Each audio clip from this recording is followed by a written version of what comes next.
নমস্কার। পশ্চিমবঙ্গ সমগ্র শিক্ষা মিশন বিদ্যালয় শিক্ষা বিভাগ পশ্চিমবঙ্গ সরকারের উদ্যোগে বাংলার শিক্ষা ক্লাসরুমে আপনাদের সবাইকে স্বাগত। আমি ডক্টর সন্দীপ রায়, সহশিক্ষক, হিন্দু স্কুল। আজকে তোমাদের সঙ্গে আলোচনায় আছি জীবন বিজ্ঞান বিষয়ক নবম শ্রেণীর একটি গুরুত্বপূর্ণ পাঠ পুষ্টি বা নিউট্রিশনের আলোচনায়। এসো আমরা আলোচনায় প্রবেশ করি। নিউট্রিশন বলতে কি বোঝায়? নিউট্রিশন শব্দটি একটি ল্যাটিন শব্দ থেকে এসছে, যার অর্থ হচ্ছে কাউকে খাওয়ানো বা কাউকে পরিপোষক সরবরাহ করা। এই পুষ্টি বিষয়ের মধ্যে যে যে বিষয়গুলো অন্তর্গত তা হলো, এটি হলো খাদ্যের বিজ্ঞান, দি সায়েন্স অফ ফুড। মানুষ বা প্রাণী কেন বিশেষ বিশেষ ধরনের খাদ্য নির্বাচন করে, খাদ্য কি কি জিনিস দিয়ে তৈরি হয়, খাদ্যের মধ্যে কি কি পরিপোষক আছে, খাদ্যকে দেহ কিভাবে ব্যবহার করে, আমাদের দেহে প্রবেশ করার পর খাদ্যের পরিপাক কিভাবে সম্পন্ন হয় এবং আমাদের দেহে খাদ্য কি কি কাজ করে, এই এতগুলো বিষয় হলো পুষ্টি বা নিউট্রিশনের অন্তর্গত। এবার জীবজগতে যত ধরনের পুষ্টি দেখা যায়, আমরা এসো তা জেনে নেওয়ার চেষ্টা করি। জীবজগতের পুষ্টিকে দুভাগে ভাগ করা যায়, উদ্ভিদের পুষ্টি এবং প্রাণীর পুষ্টি। উদ্ভিদ তার দেহে ক্লোরোফিল থাকার জন্য নিজের খাদ্য নিজেই তৈরি করে নিতে পারে, অর্থাৎ অধিকাংশ উদ্ভিদের পুষ্টি হলো স্বভোজী বা অটোট্রফিক। এই ধরনের পুষ্টিতে দুটি ধাপ দেখা যায়। প্রথম ধাপে উদ্ভিদ নিজের খাদ্য নিজের দেহে তৈরি করে, অর্থাৎ সংশ্লেষ, এবং দ্বিতীয় ধাপে সেই তৈরি হওয়া খাদ্য দেহের নানা অংশে মূল, কাণ্ড, পাতা বা ফলে জমা করে রাখে, অর্থাৎ আত্তীকরণ বা অ্যাসিমিলেশন। কিন্তু সকল উদ্ভিদ এই স্বভোজী পুষ্টি দেখায় না। উদ্ভিদ জগতে পুষ্টির ক্ষেত্রে কোনো কোনো ব্যতিক্রম দেখা যায়, যেমন স্বর্ণলতা পরজীবী পুষ্টি দেখায়। কোনো কোনো উদ্ভিদ মনোট্রোপা মৃতজীবী পুষ্টি দেখায়, স্যাপ্রোফাইটিক নিউট্রিশন। মটর গাছের মূলের অর্বুদে ব্যাকটেরিয়া বাস করে, রাইজোবিয়াম। তার সঙ্গে মটর গাছ সিম্বায়োটিক বা মিথজীবী পুষ্টি দেখায়। এবং যে সমস্ত মাটিতে নাইট্রোজেনের পরিমাণ খুব কম, ক্লোরোফিল বা সবুজ রঞ্জক থাকা সত্ত্বেও উদ্ভিদরা নাইট্রোজেনের চাহিদা পূরণ করার জন্য পোকাদের নিজেদের ফাঁদে আবদ্ধ করে পুষ্টি সংগ্রহ করে, তাদের পুষ্টি হলো পতঙ্গভোগ পুষ্টি। অর্থাৎ উদ্ভিদ জগতে 5 ধরনের পুষ্টি আমরা দেখতে পাবো: স্বভোজী পুষ্টি বা অটোট্রফিক, এবং 4 ধরনের হেটেরোট্রপিক: প্যারাসাইটিক, স্যাপ্রোফাইটিক, সিম্বায়োটিক এবং ইনসেক্টিভোরাস। প্রাণীদের দেহে ক্লোরোফিল না থাকায় প্রাণীরা সম্পূর্ণরূপে উদ্ভিদের উপর নির্ভরশীল। আবার কোনো কোনো প্রাণী অন্য কোনো প্রাণীর উপর পুষ্টির জন্য নির্ভরশীল। প্রাণী জগতে যে ধরনের পুষ্টিগুলো দেখা যায়, প্রথম এবং সবথেকে বেশি পরিচিত পুষ্টি পদ্ধতি হলো হলজৈবিক পুষ্টি পদ্ধতি। অ্যামিবা থেকে মানুষ সবার পুষ্টি পদ্ধতি হলজৈবিক। এটি 5টি ধাপে সম্পন্ন হয়। দ্বিতীয়, প্যারাসিটিক বা পরজীবী। আমাদের দেহে বিভিন্ন এককোষী প্রাণী, বহুকোষী প্রাণী পরজীবী রূপে বাস করে। আশ্রয় এবং খাদ্য দুটোর জন্যই তারা পোষকের উপর নির্ভরশীল। কোনো কোনো প্রাণী মৃত্তিকায় থাকা জৈব যৌগ থেকে পুষ্টি রস শোষণ করে, স্যাপ্রোজৈবিক পুষ্টি। প্রাণী জগতেও দুটো প্রাণীর মধ্যে পরিপোষক সরবরাহ এবং তৈরি খাদ্য সরবরাহকে কেন্দ্র করে সিম্বায়োটিক বা মিথজীবী পুষ্টি গড়ে ওঠে। গিনিপিগ এবং খরগোশ জাতীয় প্রাণীরা দিনের বেলায় যে খাদ্য গ্রহণ করে তাকে মল রূপে ত্যাগ করে, এবং রাত্রিবেলায় এই মলকে দ্বিতীয়বার খাদ্য রূপে গ্রহণ করে তার থেকে সর্বাধিক পুষ্টি লাভ করে। এই ধরনের পুষ্টি পদ্ধতি হলো কপ্রোফ্যাগি। মশা, ছারপোকা এরা রক্ত পান করে পুষ্টি কার্য সম্পন্ন করে। এই ধরনের পুষ্টি পদ্ধতিকে বলা হয় স্যাঙ্গুইনিভোরি। অর্থাৎ প্রাণী জগতে 6 ধরনের পুষ্টি দেখা যায়: হলজৈবিক, প্যারাসাইটিক, স্যাপ্রোজৈবিক, সিম্বায়োটিক, কপ্রোফ্যাগি এবং স্যাঙ্গুইনিভোরি। এসো আমরা উদ্ভিদ জগতের পুষ্টি পদ্ধতি কেমন তা ছবির মাধ্যমে দেখে নেওয়ার চেষ্টা করি। দেখো একটি ফাঁদ, সেই ফাঁদের মধ্যে ব্যাঙ ধরা পড়েছে। তৃতীয় ছবিতে দেখো আরেকটি ফাঁদ, সেখানে একটি পোকা ধরা পড়েছে, অর্থাৎ প্রথম এবং তৃতীয় ছবিটি পতঙ্গভুক উদ্ভিদের পুষ্টি। মাঝের ছবিটিতে দেখো স্বর্ণলতা, সে উদ্ভিদের দেহের মধ্যে একটি চোষক মূল বা হস্টেরিয়া প্রবেশ করিয়ে পুষ্টি রস টেনে নিচ্ছে, অর্থাৎ পরজীবী পুষ্টি। নিচে দেখো লাইকেন, শৈবাল এবং ছত্রাকের মধ্যে মিথজীবিতা, এবং একদম ডান দিকে ছত্রাক, তারা জৈব পদার্থ থেকে পুষ্টিরস শোষণ করছে, অর্থাৎ মৃতজীবী পুষ্টি। প্রাণী জগতে আমরা প্রধানত তিন ধরনের পুষ্টির কথা আমরা বলেছি: ফলজৈক নিউট্রিশন, স্যাপ্রোজৈক বা স্যাপ্রোফাইটিক নিউট্রিশন এবং পরজীবী বা প্যারাসিটিক নিউট্রিশন। এবার আসি আমাদের মানব দেহে খাদ্য গ্রহণের পর কি কি কাজ হয়, কিভাবে খাদ্য থেকে আমরা পরিপোষক সংগ্রহ করি, পরিপোষক কিভাবে শক্তিতে রূপান্তরিত হয়ে আমাদের দেহের যাবতীয় কার্য সম্পন্ন করে, তা সম্পর্কে আমরা ধাপে ধাপে জেনে নেওয়ার চেষ্টা করব। আমাদের মানুষের পৌষ্টিকতন্ত্র দুটি অঙ্গের সমষ্টি, একটি পৌষ্টিক নালী এবং অপরটি পৌষ্টিক গ্রন্থি। পৌষ্টিক নালী মুখছিদ্র থেকে পায়ুছিদ্র পর্যন্ত বিস্তৃত। এই নালীটির বিভিন্ন অংশে বিভিন্ন ধরনের ব্যাস দেখা যায় এবং এই নালীটির গাত্র বরাবর পেশি রয়েছে। সেই মসৃণ পেশির ক্রিয়ায় খাদ্য ক্রমাগত গ্রহণের পর এগিয়ে চলে এবং ধাপে ধাপে পাচিত হয় এবং অপাচ্য অংশ বহিষ্কৃত হয়ে দেহ থেকে বেরিয়ে যায়। আমাদের খাদ্যনালীর প্রথম অংশ মুখবিবর, তার পরের অংশ গলবিল বা ফ্যারিংস, তার পরের অংশ গ্রাসনালী, তার পরের অংশ পাকস্থলী, তার পরের অংশ ক্ষুদ্রান্ত্র, ক্ষুদ্রান্ত্রের তিনটি অংশ ডিওডেনাম, জেজুনাম এবং ইলিয়াম, এবং সর্বশেষ অংশ বৃহদন্ত্র।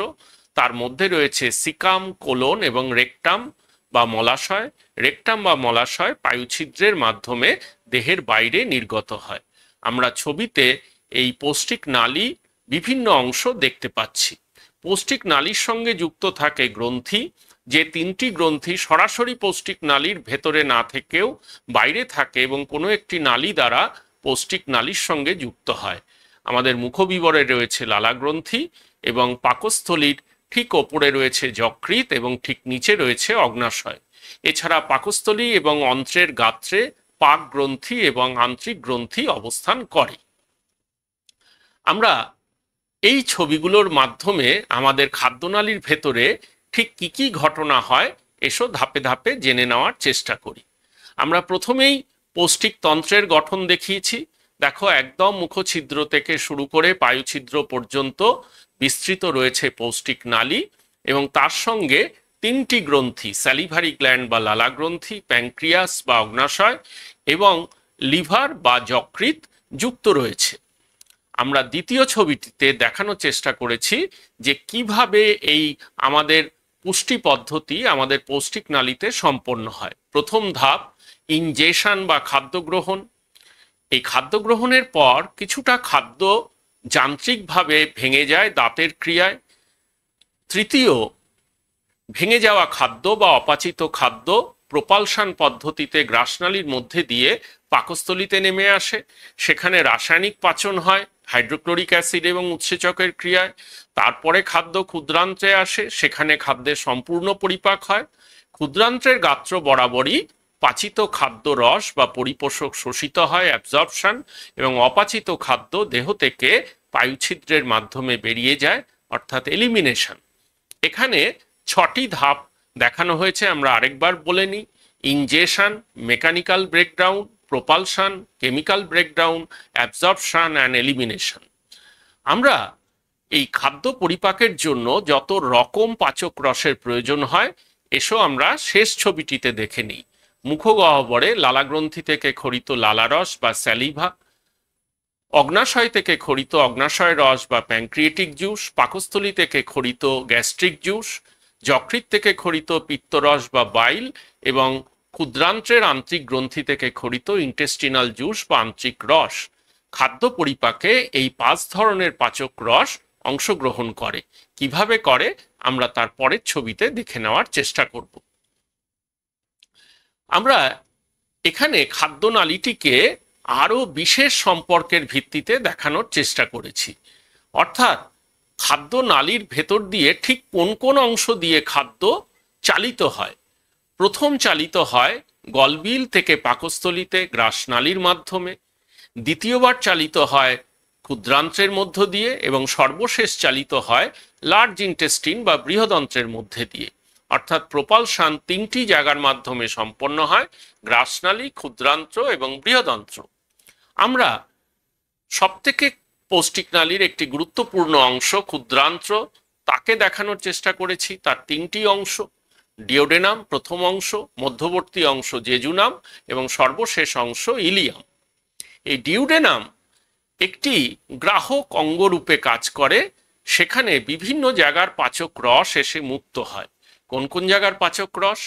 দেখো, যকৃৎ থেকে পাচক রস পিত্ত গল ব্লাডার বা পিত্তথলিতে জমা হয়, সেখান থেকে একটি নালী চলে আসে ডিওডেনাম অংশে। আবার অগ্নাশয় থেকে অগ্নাশয় রস অগ্নাশয় নালীর মাধ্যমে ওই নালীর সন্নিকটে এলে দুটি নালী পরস্পর যুক্ত হয়ে কমন বাইল ডাক্ট বা সাধারণ পিত্তনালী তৈরি করে এবং অগ্নাশয় নালী এবং সাধারণ পিত্তনালী যুক্ত হয়ে সিস্টিক ডাক্ট রূপে ডিওডেনামের একটি বিশেষ অংশে উন্মুক্ত হয়। তাকে বলা হয় অ্যাম্পুলা অফ ভ্যাটার, যাকে ঘিরে ওডির পেশি বলয় থাকে।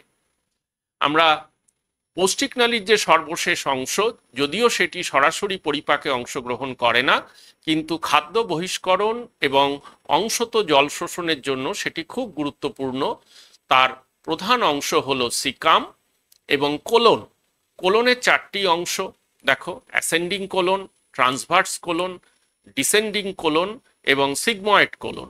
কোলনের পরবর্তী অংশ হচ্ছে মলাশয়, যেখানে মল জমা রাখে এবং নির্দিষ্ট সময়ের পর তা অ্যানাল ক্যানেল বা পায়ু নালী হয়ে পায়ুছিদ্র হয়ে দেহ থেকে বেরিয়ে যায়। আমরা খাদ্য প্রবেশের পর খাদ্য বেরিয়ে যাওয়া পর্যন্ত কোন জায়গায় কি কি ঘটনা হয় তা ছবির মাধ্যমে তোমাদের দেখানোর চেষ্টা করলাম। এবার আমরা এর সিনপসিসটি দেখে নেওয়ার চেষ্টা করি। খাদ্য মুখবিবর, গলবিল, গ্রাসনালী, পাকস্থলী, ক্ষুদ্রান্ত্র, বৃহদন্ত্র, পায়ু এবং দেহের বাইরে বেরিয়ে যাওয়া। তাহলে মধ্যবর্তী স্তরে পাঁচটি ঘটনা হয়: খাদ্য গ্রহণ বা ইনজেশন, পরিপাক বা ডাইজেশন। এই ডাইজেশন স্টেপটি অত্যন্ত গুরুত্বপূর্ণ, কারণ এখানে অদ্রবণীয় খাদ্য দ্রবণীয় পরিপোষকে পরিণত হয়, বৃহৎ খাদ্য অণু ক্ষুদ্র খাদ্য অণুতে পরিণত হয় এবং জটিল খাদ্য সরল খাদ্যে পরিণত হয়। খাদ্য নালীতে যে যে ঘটনাগুলো হয় সেগুলো হলো চারটি, অর্থাৎ খাদ্য গ্রহণ বা ইনজেশন, পরিপাক বা ডাইজেশন, অ্যাবজর্পশন বা শোষণ এবং এলিমিনেশন বা বহিষ্করণ। আর আরেকটি ধাপ যেটি আমাদের পুষ্টি পর্যায়ের একটি অন্যতম অংশ, অ্যাসিমিলেশন বা আত্তীকরণ, তা নিয়ে আমরা পরবর্তী সময়ে পড়ব। সেটি কিন্তু পৌষ্টিক নালীতে সম্পন্ন হয় না, সেটি দেহের সমস্ত কোষে সম্পন্ন হয়। অর্থাৎ এক্ষেত্রে দেহ সম্পূর্ণরূপে পৌষ্টিক নালীর সঙ্গে যুক্ত হয়ে যায় এই আত্তীকরণ ধাপের মাধ্যমে। আমরা লালাগ্রন্থিগুলোকে দেখানোর চেষ্টা করেছি। তিন রকম লালাগ্রন্থি: সাবলিঙ্গুয়াল, সাবম্যান্ডিবুলার এবং প্যারোটিড গ্রন্থি। এই প্রত্যেকটি গ্রন্থি থেকে নির্দিষ্ট নালী রয়েছে, সে নালীর মাধ্যমে লালারস এসে গৃহীত খাদ্যের সঙ্গে মেশে এবং খাদ্যের পরিপাক ঘটায়। আমরা যকৃৎ, অগ্নাশয় এবং ক্ষুদ্রান্ত্রের ডিওডেনামের মধ্যে সম্পর্ক দেখানোর চেষ্টা করেছি। দেখো, ডিওডেনাম অংশে কিভাবে অগ্নাশয় থেকে অগ্নাশয় নালী এবং যকৃৎ থেকে আগত পিত্তনালী কিভাবে পিত্ত রস এবং অগ্নাশয় রস এনে ডিওডেনামের মধ্যে ঢেলে দিচ্ছে এবং সেখানে যে অসম্পূর্ণ খাদ্যের পরিপাক পাকস্থলীতে হয়ে ছিল তা সম্পূর্ণ হচ্ছে। আমরা দেখানোর চেষ্টা করেছি খাদ্যনালীতে সময় ভিত্তিক কোন ঘটনা কতটুকু ঘটে। চেবানোর ঘটনা ঘটে 1 মিনিটের মতো, খাদ্য গ্রাস করা 2 থেকে 3 সেকেন্ডের মতো অর্থাৎ সোয়ালোয়িং, খাদ্যের পরিপাক 2 থেকে 4 ঘন্টা, শোষণ হতে লাগে 3 থেকে 5 ঘন্টা এবং খাদ্য বহিষ্করণের জন্য সময় লাগে প্রায় 10 ঘন্টা। অর্থাৎ আমাদের একবার খাদ্য গ্রহণ করলে খাদ্য পরিপাক, শোষণ এবং বহিষ্করণ হতে প্রায় 10 ঘন্টার মতো সময় লাগে, 8 থেকে 10 ঘন্টা। আমরা 5টি ধাপের কথা বলেছি। খাদ্য গ্রহণ বা ইনজেশন, যেটি মুখে সম্পন্ন হয়। ডাইজেশন বা পরিপাক, এটি 3টি জায়গায় সম্পন্ন হয়, মুখবিবর, পাকস্থলী এবং ক্ষুদ্রান্ত্র। ক্ষুদ্রান্ত্রের গাত্র বরাবর 3য় ধাপ অ্যাবজর্পশন বা শোষণ সম্পন্ন হয়। সারা দেহের সমস্ত কোষে অ্যাসিমিলেশন বা আত্তীকরণ ধাপ সম্পন্ন হয় এবং বৃহদন্ত্রের শেষ অংশ মলাশয় এবং পায়ুছিদ্রের মাধ্যমে ইজেশন বা বহিষ্করণ ধাপ সম্পন্ন হয়। আমরা আরেকবার দেখে নেই বিশেষ বিশেষ অংশগুলো খাদ্যনালীর। মুখবিবর বা মাউথ, ইসোফেগাস বা গ্রাসনালী। মুখবিবরে খাদ্য গৃহীত হয়, খাদ্যের আংশিক পরিপাক হয় লালারসের সাহায্যে। এখানে একটি বিশেষ উৎসেচক অ্যামাইলেজ শর্করা জাতীয় খাদ্যের পরিপাক করে। গ্রাসনালীতে একটি বিশেষ প্রক্রিয়া হয় পেরিস্টলসিস, যার সাহায্যে খাদ্য মুখ থেকে পাকস্থলীতে পৌঁছয়। পাকস্থলীতে কি হয়, একটি বিশেষ অ্যাসিড নির্গত হয়, হাইড্রোক্লোরিক অ্যাসিড। তা কি করে, খাদ্যের জীবাণুকে মেরে দেয় এবং এখান থেকে এক বিশেষ ধরনের উৎসেচক খরিত হয় প্রোটিয়েজ জাতীয় পেপসিন, তা প্রোটিন জাতীয় খাদ্যের পরিপাক করে। ক্ষুদ্রান্ত্রের প্রথম অংশ ডিওডেনামে শর্করা ভঙ্গক, প্রোটিন ভঙ্গক এবং ফ্যাট ভঙ্গক উৎসেচক থাকে, অর্থাৎ প্রোটিয়েজ, লাইপেজ এবং অ্যামাইলেজ। তারা খাদ্যের পরিপাক সম্পূর্ণ করে। অগ্নাশয় থেকে যে অগ্নাশয় রস নির্গত হয় তা খাদ্য পরিপাকে সাহায্য করে।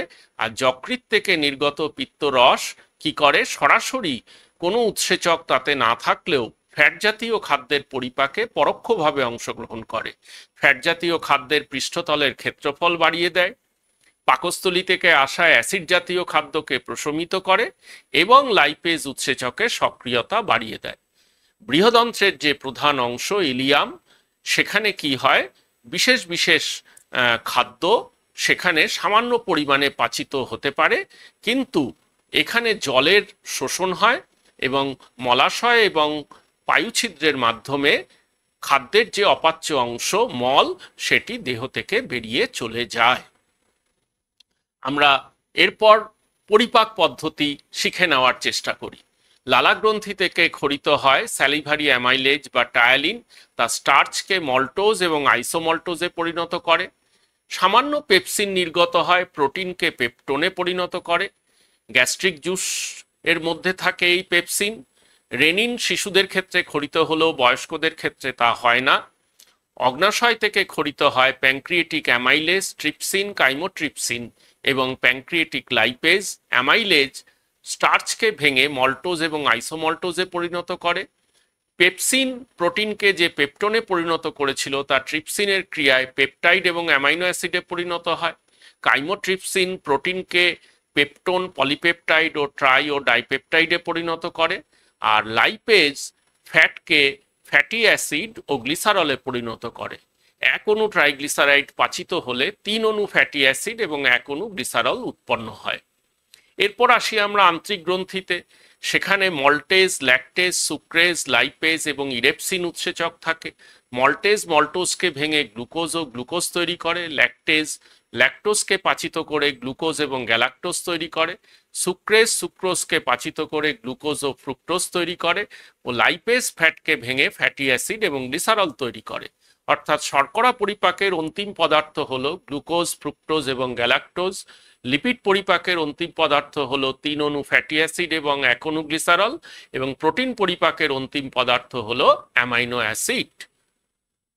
আমরা এখানে আরো বিস্তৃতভাবে দেখানোর চেষ্টা করেছি শর্করা ভঙ্গক উৎসেচক। তোমরা মনে রাখবে অ্যামাইলেজ, মল্টেজ, আইসোমল্টেজ, ল্যাকটেজ এবং সুক্রেজ। প্রোটিন ভঙ্গক উৎসেচক পেপসিন, ট্রিপসিন এবং ইরেপসিন, এবং লিপিড ভঙ্গক উৎসেচক লাইপেজ। এই এত ধরনের উৎসেচক আমাদের বিভিন্ন গ্রন্থি থেকে খরিত হয় এবং প্রতিদিন আমরা যে বিভিন্ন ধরনের খাদ্য খাই তাকে পাচিত করে পরিপোষক তৈরি করে। পরিপোষক হলো glucose, galactose, fructose, amino acid এবং ফ্যাটি অ্যাসিড, গ্লিসারল। তারা রক্তের মাধ্যমে শোষিত হয়, কোষে কোষে পৌঁছয়। তারপর একটি নতুন অধ্যায় শুরু হয়। আমরা সেই নতুন অধ্যায় শেখার জন্য এবার চেষ্টা করি। সেই নতুন অধ্যায়টির নাম হলো বিপাক বা মেটাবলিজম। মেটাবলিজম এক ধরনের ইঞ্জিন যা আমাদের দেহের সমস্ত কাজকে মসৃণভাবে সম্পন্ন হতে সাহায্য করে। এটি নানান ধরনের রাসায়নিক বিক্রিয়ার একটি জটিল সেট। সেখানে দুটি ঘটনা ঘটতে পারে। আমরা খাদ্য ভেঙে যে পরিপোষক তৈরি করলাম, সেই পরিপোষক আরও ক্ষুদ্র ক্ষুদ্র অণুতে ভেঙে যেতে পারে, ভেঙে গিয়ে শক্তি তৈরি করতে পারে, যে শক্তি দিয়ে আমরা দেহের সমস্ত রকম কাজ করি। অথবা যে পরিপোষকরা আমরা খাদ্য পরিপাকের ফলে পেয়েছিলাম, তাদের জুড়ে আবার আমরা দেহের প্রয়োজনীয় বৃহৎ অণু বা ম্যাক্রোমলিকুল তৈরি করতে পারি। অর্থাৎ মেটাবলিজমে দুটি ঘটনা ঘটে, দুটি বিপরীতমুখী ঘটনা। একটি ঘটনা হলো পরিপোষককে ভেঙে শক্তি তৈরি করা, তাকে বলবো আমরা ক্যাটাবলিজম বা অপচিতি। এবং আরেকটি প্রক্রিয়া হলো ছোট ছোট পরিপোষককে জুড়ে দেহের প্রয়োজন মতো আবার বড় ধরনের অণু তৈরি করা, জৈব অণু, ম্যাক্রোমলিকুল। অর্থাৎ এটিকে বলবো আমরা উপচিতি বা অ্যানাবলিজম। মেটাবলিজমের দুটি দিক, বাঁ হাতে রয়েছে ক্যাটাবলিজম বা অপচিতি এবং ডান হাতে রয়েছে উপচিতি বা অ্যানাবলিজম। আমাদের বংশগত চরিত্র, বয়স এবং সক্রিয়তার মাত্রার উপর এই বিপাকের হার বিভিন্নভাবে নির্ভর করে। বিপাকের ফলে কি হয়, আমাদের ক্ষয়ে যাওয়া কলা সেগুলোর পুনর্গঠন হয়, রিপেয়ারিং হয়, আমাদের হরমোন ক্ষরণ নিয়ন্ত্রিত হয় এবং আমরা দেহ থেকে আমাদের যে ক্ষতিকারক বর্জ্য পদার্থ তা বের করে দিতে পারি। খাদ্য থেকে যে শক্তি, খাদ্যের মধ্যে লকড হয়ে আছে যে এনার্জি, এই মেটাবলিজমের মাধ্যমেই তা মুক্ত হয় এবং আমাদের দেহের ফুয়েল বার্নিং সিস্টেম রূপে এটি কাজ করে। বিপাকীয় পদ্ধতির তিনটি ধাপ, তিনটি বৈশিষ্ট্য, ইনহারেন্ট ফিচার। এটি একাধিক ধাপে সম্পন্ন হয়, মাল্টি স্টেপ, কিন্তু পরস্পরের সঙ্গে যুক্ত, ইন্টারলিঙ্কড। প্রত্যেকটি ধাপই উৎসেচক দ্বারা নিয়ন্ত্রিত, এনজাইম মেডিয়েটেড, এবং তারা সুনিয়ন্ত্রিত, কোঅর্ডিনেটেড, এবং তারা রেগুলেটেড। আমরা বলেছি বিপাক দু ধরনের, অ্যানাবলিজম এবং ক্যাটাবলিজম। এক কথায় বললে অ্যানাবলিজম বা উপচিতি হলো বিল্ডিং আপ, গড়ে তোলা, কোষ এবং কলা তৈরি করা, ছোট ছোট অণু থেকে জটিল অণু তৈরি করা এবং মনোমার থেকে পলিমার তৈরি করা। ঠিক তার বিপরীত হচ্ছে ক্যাটাবলিজম বা অপচিতি, তা হলো ব্রেকডাউন বা ভেঙে ফেলা। যেমন আমরা পরিপাক পদ্ধতিতে বৃহৎ অণুকে ভেঙে ফেলছি, বা শ্বসনের সময় আমরা ছোট ছোট অণু বন্ধনীকে ভেঙে তার থেকে শক্তি তৈরি করছি। এখানে জটিল অণু সরল অণুতে পরিণত হয়, এখানে পলিমারের হাইড্রোলিসিস বা জল দ্বারা বিয়োজন ঘটে। এই দেখো আমরা দেখিয়েছি কতগুলো বন্ধনী দিয়ে, দেখো শক্তি একটি বৃহৎ অণুর মধ্যে আবদ্ধ হয়েছিল। ক্যাটাবলিজমে আমরা ওই শক্তির বন্ধনীগুলো ভেঙে দিলাম, ফলে অণু পরমাণুগুলো মুক্ত হলো। যে মুক্ত শক্তি পেলাম তাকে আমরা তাপ শক্তিতে রূপান্তরিত করলাম। এই তাপের সাহায্যে আমরা দেহকে গরম রাখি, উৎসেচকগুলোকে সক্রিয় করি, দেহের যাবতীয় কার্য সম্পন্ন করি। যে তাপ আমরা ব্যবহার করতে পারি না তার কিয়দংশ দেহ থেকে বেরিয়ে যায়, আর বাকি তাপ একটি অত্যাশ্চর্য অণুর মধ্যে জমা থাকে, তার নাম এটিপি। ঠিক তার বিপরীত ঘটনা ঘটে দেখো অ্যানাবলিজম বা উপচিতিতে। ওই যে ছোট্ট ছোট্ট অণুগুলো, সেই অণুগুলো দেখো নিজেদের মধ্যে বন্ধনী তৈরি করে একটি বৃহৎ অণু তৈরি করছে। লার্জার মলিকুলের সিনথেসিস হচ্ছে অ্যানাবলিজমে, আর ক্যাটাবলিজমে লার্জার মলিকুল ভেঙে যাচ্ছে। এখানে দেখো আমরা যে যে খাদ্য গ্রহণ করেছিলাম, প্রোটিন, কার্বোহাইড্রেট, ফ্যাট, তারা কখনো ক্যাটাবলিজমের মধ্যে দিয়ে শেষ পর্যন্ত শক্তি তৈরির দিকে এগিয়ে যাচ্ছে, আবার যদি দেহের প্রয়োজন হয় তারা বৃহৎ অণু তৈরি করছে। বৃহৎ অণু প্রোটিন, বৃহৎ অণু গ্লাইকোজেন, বৃহৎ অণু ফ্যাট এবং ক্ষুদ্রতম অণু glucose, amino acid, fatty acid এবং গ্লিসারল, যারা শেষ পর্যন্ত সবাই গ্লুকোজে এসে মিলিত হয় এবং গ্লুকোজ ভেঙে শক্তি তৈরি হয়। অর্থাৎ দেহের খাদ্য গ্রহণ করলে পুষ্টির মাধ্যমে তার অন্তিম পরিণতি হচ্ছে দেহ গঠনকারী যৌগে রূপান্তরিত হওয়া অথবা শক্তি তৈরি করা। আমরা যে অত্যাশ্চর্য অণুটির কথা বললাম, যেটির মধ্যে এই খাদ্য ভেঙে পাওয়া তাপ জমা থাকে, তার নাম এটিপি বা অ্যাডিনোসিন ট্রাইফসফেট। এটি একটি শক্তি সরবরাহকারী অণু, এর মধ্যে প্রচুর শক্তি জমা থাকে, কোষীয় শ্বসনের ফলে তৈরি হয় এবং এর মধ্যে শক্তি সমৃদ্ধ ফসফেট বন্ধনী থাকে। অর্থাৎ এর মধ্যে যেমন শক্তি আছে, এর মধ্যে ফসফেট বন্ধনী আছে, এবং এটি কোষীয় শ্বসনের ফলে উৎপন্ন হয়, যেটি একটি অপচিতিমূলক মেটাবলিক প্রক্রিয়া। আমরা দেখে নিই আমাদের দেহে যত রকমের অ্যানাবলিজম এবং ক্যাটাবলিজম হয় তার কয়েকটি উদাহরণ। উদ্ভিদের দেহে সম্পাদিত সালোক সংশ্লেষ, প্রাণী দেহে বা যে কোনো জীবদেহেই সম্পন্ন হয় গ্লাইকোজেনেসিস বা প্রোটিন বায়োসিনথেসিস। সিনথেসিস বা সংশ্লেষ হলেই সেটি অ্যানাবলিজম, এবং ভেঙে গেলেই সেটি ক্যাটাবলিজম। তাহলে শ্বসনের সময় আমরা ক্ষুদ্র ক্ষুদ্র অণুর বন্ধনী ভেঙে শক্তি তৈরি হয়, এটি ক্যাটাবলিজম। ডাইজেশন বা পরিপাকের সময় বৃহৎ অণু, জটিল অণু সরল অণুতে পরিণত হয়, এটিও এক ধরনের ক্যাটাবলিজম। আমরা অ্যানাবলিজম এবং ক্যাটাবলিজমের মধ্যে পার্থক্য দেখানোর চেষ্টা করেছি। তাহলে আমাদের দেহ গঠনের সঙ্গে যুক্ত হচ্ছে অ্যানাবলিজম, আর দেহ ধ্বংসের সঙ্গে যুক্ত হচ্ছে ক্যাটাবলিজম। দুটিতেই উৎসেচক লাগে, একটিতে সরল থেকে জটিল যৌগ তৈরি হয়, আরেকটিতে জটিল ভেঙে সরল যৌগে পরিণত হয়। আমরা আরও পার্থক্য দেখে নেওয়ার চেষ্টা করি। অ্যানাবলিজমে কি লাগে? প্রচুর পরিমাণে শক্তির প্রয়োজন হয়, আর ক্যাটাবলিজমে শক্তির মুক্তি ঘটে। এটি এক ধরনের এন্ডোগনিক প্রক্রিয়া, আর এটি একটি এক্সারগনিক প্রক্রিয়া। অ্যানাবলিজমে অক্সিজেন সবসময় প্রয়োজন হয় না, কিন্তু ক্যাটাবলিজমে প্রায় সব ক্ষেত্রেই অক্সিজেনের প্রয়োজন হয়। আমরা কি করি? অ্যানাবলিজমে কাইনেটিক এনার্জিকে পোটেনশিয়াল এনার্জিতে কনভার্ট করি, আর ক্যাটাবলিজমে পোটেনশিয়াল এনার্জিকে কাইনেটিক এনার্জিতে কনভার্ট করি। তোমরা এই পার্থক্যগুলো খুব ভালো করে জানবে, বুঝবে, অত্যন্ত দরকারি আমাদের শরীরের শারীরবৃত্তীয় প্রক্রিয়া বুঝে ওঠার জন্য। এবার আসি আমরা শক্তি ব্যবহারের একটি বিশেষ ক্ষেত্র, বেসাল মেটাবলিক রেট বা মৌল বিপাকীয় হার। একজন প্রাপ্তবয়স্ক সুস্থ ব্যক্তি তিনি যখন সম্পূর্ণ শারীরিক এবং মানসিক বিশ্রামরত অবস্থায় আছেন, তখন প্রমাণ বায়ুমণ্ডলীয় চাপ, তাপমাত্রা এবং আর্দ্রতায় তার দেহের ন্যূনতম যে বিপাকীয় কার্য, শ্বসন, রেচন এবং হৃৎস্পন্দন, তা করার জন্য যে শক্তির প্রয়োজন হয়, সেই শক্তি কি হয়? তাপ আকারে দেহ থেকে নির্গত হয়। তাপ পরিমাপ করে আমরা এই বিএমআর মাপতে পারি। সেই ন্যূনতম প্রয়োজনীয় শক্তিকে বলা হয় বেসাল মেটাবলিক রেট। পুরুষের ক্ষেত্রে এটি 40 কিলো ক্যালোরি প্রতি বর্গমিটার দেহতলের ক্ষেত্রফল প্রতি ঘন্টায়, মহিলাদের ক্ষেত্রে এটি 35 থেকে 37 কিলো ক্যালোরি প্রতি বর্গমিটার দেহতলের ক্ষেত্রফল প্রতি ঘন্টায়। আমরা সারা দিনে যত পরিমাণ শক্তি ব্যবহার করি তার 60 থেকে 75% এই বেসাল মেটাবলিজমের জন্য ব্যবহৃত হয়। তাহলে যে হারে আমরা তাপ পোড়াই, we burn calories at rest, সেটাই হচ্ছে BMR. Minimum amount of energy consume to maintain life functions like breathing, circulation, digestion and growth. আমাদের দেহের ওজন নিয়ন্ত্রণের সঙ্গে বিএমআর এর একটি খুব গুরুত্বপূর্ণ সম্পর্ক রয়েছে। বিএমআর যদি খুব বেশি হয় তাহলে আমরা বেশি শক্তি পোড়াই। Higher the BMR, the easier it is to burn unwanted calories that would be stored as fat.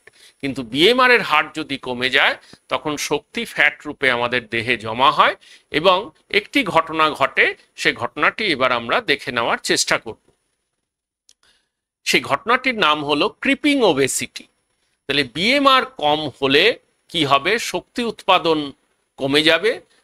যে অণুগুলো থেকে আমরা শক্তি পেতাম সেইগুলো সমস্ত ফ্যাটে রূপান্তরিত হবে, দেহের বিভিন্ন জায়গায় জমা হবে, দেহের ওজন বাড়বে, আকৃতির পরিবর্তন ঘটবে। এই ঘটনাকে বলা হয় স্থূলত্ব। সুতরাং বিএমআর কম, স্থূলত্বের দিকে ক্রমশ এগিয়ে যাওয়া, এই কম বিএমআর হওয়ার জন্য স্থূলত্বের দিকে ধীরে ধীরে এগিয়ে যাওয়ার ঘটনাকে বলা হয় ক্রিপিং ওবেসিটি। এই বিএমআর থেকে আমরা কি করতে পারি? একজন ব্যক্তির প্রাত্যহিক শক্তির প্রয়োজনীয়তা আমরা নির্ণয় করতে পারি, কি ধরনের খাদ্য আমরা খাবো তার প্ল্যানিং করতে পারি।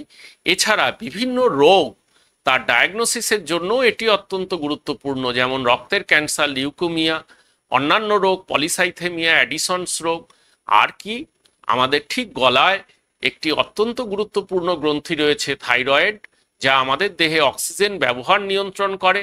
এই থাইরয়েড গ্রন্থি ঠিকমতো কাজ করছে কিনা তাও আমরা এই বিএমআর এর সাহায্যে বুঝতে পারি। অর্থাৎ পুষ্টির একটি খুব গুরুত্বপূর্ণ জায়গা হলো বিএমআর, যা দিয়ে আমরা দেহের সমস্ত অঙ্গ সুস্থভাবে রয়েছে কিনা, ঠিকমতো কাজ করছে কিনা তা সম্পর্কে একটি নির্দিষ্ট ধারণা পেতে পারি। এবার আসি, আমরা কি খাবো? আমরা কি কোনো একটি খাদ্য বেশি করে খাবো, না কোনো খাদ্য একদমই খাবো না? সকল খাদ্যের মধ্যেই পরিপোষক রয়েছে। পরিপোষক হলো শর্করা, প্রোটিন, লিপিড, ভিটামিন, খনিজ পদার্থ, জল, ফাইবার বা তন্তু এবং ফাইটোকেমিক্যালস। তাহলে আমাদের এমন ধরনের খাদ্য গ্রহণ করা উচিত যে খাদ্য থেকে আমরা একই সঙ্গে কি পাবো? শক্তি পাবো এবং রোগ প্রতিরোধক উপাদান পাবো। শর্করা, প্রোটিন এবং লিপিড আমাদের শক্তি দেয়, ভিটামিন, খনিজ পদার্থ, জল, ফাইবার এবং ফাইটোকেমিক্যালস আমাদের রোগ প্রতিরোধক উপাদান সরবরাহ করে। সুতরাং এই দু ধরনের উপাদানের মধ্যে একটি ভারসাম্য থাকা দরকার। সুতরাং আমাদের সারাদিনের যে খাদ্য তালিকা, সেই খাদ্য তালিকা আমরা দেখানোর চেষ্টা করেছি। এই খাদ্য তালিকার মধ্যেই সকল খাদ্য উপাদান মিলেমিশে থাকে এমনভাবে যে খাদ্য খেলে আমাদের প্রাত্যহিক যে শক্তির চাহিদা, সেই চাহিদার বেশি যেন না হয়। তাহলে এমন ধরনের খাদ্য তালিকাকেই আমরা বলবো সুষম খাদ্য বা ব্যালেন্সড ডায়েট। আমরা খাদ্য খেয়েছি, আমাদের দেহে তাপ উৎপন্ন হয়েছে, আমরা সেই শক্তি ব্যবহার করে সম্পূর্ণ কাজ করেছি। আমরা দেহের কতগুলো গুরুত্বপূর্ণ কাজের জন্য একটি নির্দিষ্ট পরিমাণ শক্তি ব্যয় করেছি। তারপরেও খাদ্য খেলে যেখানে সুস্থ থাকার কথা, সেখানে এই খাদ্যের জন্যই আমাদের শরীরে আবার কতগুলো সমস্যা হয়।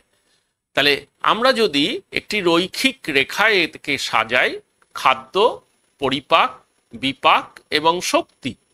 খাদ্য, জটিল খাদ্য পাচিত হয়ে সরল খাদ্য পরিপোষক তৈরি করবে, পরিপোষক ভেঙে শক্তি তৈরি করবে বিপাকের মাধ্যমে। কিন্তু এই বিপাকের ধাপে যদি কোনো সমস্যা হয়, কারণ এই বিপাক নানাভাবে নিয়ন্ত্রিত, স্নায়বিকভাবে নিয়ন্ত্রিত, হরমোন দ্বারা নিয়ন্ত্রিত, উৎসেচক দ্বারা নিয়ন্ত্রিত। সুতরাং এই মেটাবলিজম বা বিপাকে যদি গন্ডগোল হয়, তখন নানা ধরনের রোগের প্রকাশ ঘটে। আমাদের অগ্নাশয় থেকে যেমন উৎসেচক বেরোয়, সেখান থেকে হরমোন বেরোয়, যা দেহে গ্লুকোজের নির্দিষ্ট মাত্রা বজায় রাখে। সেক্ষেত্রে ইনসুলিন রেজিস্ট্যান্স হতে পারে, শরীরে লিপিডের পরিমাণ বেড়ে গিয়ে ডিসলিপিডেমিয়া হতে পারে, অ্যাডিপোজ টিস্যু তার পরিমাণ বেড়ে যেতে পারে, এক্সপ্যানশন হতে পারে, রক্তে শর্করার পরিমাণ বেড়ে গিয়ে হাইপারগ্লাইসেমিয়া হতে পারে, বৃক্কের কাজ কমে যেতে পারে, রিডিউসড কিডনি ফাংশন, হৃৎপিণ্ডের কাজে বৈকল্য দেখা যেতে পারে, কার্ডিয়াক ডিসফাংশন, তার ফলে রক্তচাপ বেড়ে যেতে পারে, হাইপারটেনশন। আমরা দেখে নেই কি কি ধরনের বিপাকীয় গোলযোগ আমাদের হয়। প্রধান বিপাকীয় গোলযোগ যেটি আজকে মহামারীর রূপ নিয়েছে তা হলো ডায়াবেটিস মেলিটাস, রক্তে শর্করার পরিমাণ অনিয়ন্ত্রিতভাবে বাড়তে থাকা এবং বিএমআর কমে যাওয়ার জন্য সমস্ত খাদ্য ফ্যাটে রূপান্তরিত হয়ে স্থূলত্বের দিকে এগিয়ে যাওয়া, ওবেসিটি। এছাড়া প্রোটিন বিপাকের যদি গন্ডগোল হয়, তাহলে ইউরিক অ্যাসিড জমা হয়ে গাউট হতে পারে, গ্যালাক্টোজ শর্করার বিপাকীয় ত্রুটির জন্য গ্যালাক্টোসেমিয়া হতে পারে, লিপিড ক্রমাগত শরীরে বা রক্তে জমে হাইপারলিপিডেমিয়া হতে পারে, কোলেস্টেরল অ্যাবনর্মাল লেভেলে বেড়ে যেতে পারে এবং রক্তনালীর মধ্যে এই ধরনের যদি কোলেস্টেরল ক্রমাগত জমা হয়, তাহলে রক্তনালীর ব্যাস কমে গিয়ে উচ্চ রক্তচাপ বা হাইপারটেনশনের মতো সমস্যাও হতে পারে। আমরা মেটাবলিক ডিসঅর্ডার দেখলাম, আমরা চেষ্টা করব এই মেটাবলিক ডিসঅর্ডার ক্রমশ কমিয়ে আনার। তার জন্য বেসাল মেটাবলিক রেট বাড়াবো। কি করে বুঝবো যে কোনো একজন ব্যক্তি মেটাবলিক ডিসঅর্ডারে আক্রান্ত? আমরা দেখো তার সিমটমগুলো দেখানোর চেষ্টা করেছি। ঘাড়ের কাছে আর্মপিটে যদি স্কিনের যে ফোল্ডগুলো আছে সেগুলো যদি বাদামি বর্ণের হয়, ফ্যাটি লিভার যদি হয়, রক্তচাপ যদি অসম্ভব বেড়ে যায়, ক্লান্তি যদি হয়, কোনো কাজে যদি মনোনিবেশ না করা যায়, এই ধরনের সিমটম যদি কোনো ব্যক্তির মধ্যে প্রতিনিয়ত দেখা যায়, তাহলে বুঝতে হবে তিনি কোনো না কোনো মেটাবলিক ডিসঅর্ডার বা বিপাকীয় গোলযোগে আক্রান্ত। তোমরা নজর রাখবে সবার প্রতি, ঠিকমতো খাদ্য গ্রহণ করবে, পরিপাক ঠিকমতো হলো কিনা সেদিকে নজর দেবে, প্রচুর পরিশ্রম করবে যাতে বিএমআর বাড়ানো যায়, ওবেসিটি এবং ডায়াবেটিস যাতে তোমাদের আক্রমণ না করে, এবং কোনো রকম মেটাবলিক ডিসঅর্ডারের দ্বারা তোমরা যাতে আক্রান্ত না হও। তোমরা পুষ্টি সম্পর্কে জানলে, বুঝলেই কাজ হবে না, তোমাদের এ ব্যাপারে আরও বাস্তব জ্ঞান তোমাদের অর্জন করতে হবে। ধাপে ধাপে তোমরা জানবে। ধন্যবাদ।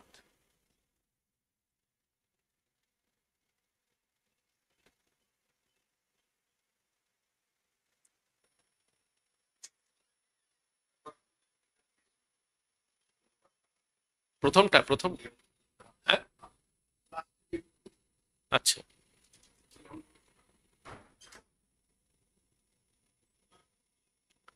আমরা পুষ্টি সম্পর্কে জানার বোঝার চেষ্টা করলাম। আমরা পুষ্টির প্রকারভেদ জানলাম, মানুষের খাদ্যনালীতে খাদ্য কিভাবে পাচিত হয়, কোন কোন গ্রন্থি খাদ্য পাচনে অংশগ্রহণ করে, কত সময় ধরে পাচন, শোষণ এবং বহিষ্করণ হয়, খাদ্য ভেঙে কিভাবে শক্তি তৈরি হয়, সেই শক্তি কিভাবে আমাদের দেহে কাজে লাগে, কাজে না লাগলে আমরা বিভিন্ন অণুকে কিভাবে আবার বৃহৎ অণুতে রূপান্তরিত করে ভবিষ্যতের প্রয়োজনে সঞ্চয় করে রাখি, আমরা খাদ্য ভেঙে যে শক্তি পাই সেই শক্তি দেহের কোন কোন ন্যূনতম কার্য পরিচালনা করার জন্য কাজে লাগে, অর্থাৎ বেসাল মেটাবলিক রেট, এবং খাদ্য ভেঙে যদি ঠিকমতো শক্তি তৈরি না হয় তাহলে যে খাদ্য অণুগুলো কলা কোষে জমা থাকে, রক্তে জমা হয়, তা থেকে নানান ধরনের গোলযোগ হতে পারে। বিপাকীয় গোলযোগের কথা আমরা জানলাম। সুতরাং খাদ্য আমাদের দেহে ব্যবহার অর্থাৎ পুষ্টি পদ্ধতি আমাদের সুস্থতার জন্য একান্ত প্রয়োজনীয়। এই সুস্থতাই আমাদের দীর্ঘদিন বাঁচিয়ে রাখে। সুতরাং পুষ্টির দিকে আমাদের নজর দেওয়া একান্ত প্রয়োজন। তোমরা ভালো করে জিনিসটি বোঝার এবং বিভিন্নভাবে বিশ্লেষণ করার চেষ্টা করো। তোমাদের জন্য অসংখ্য শুভেচ্ছা। ধন্যবাদ।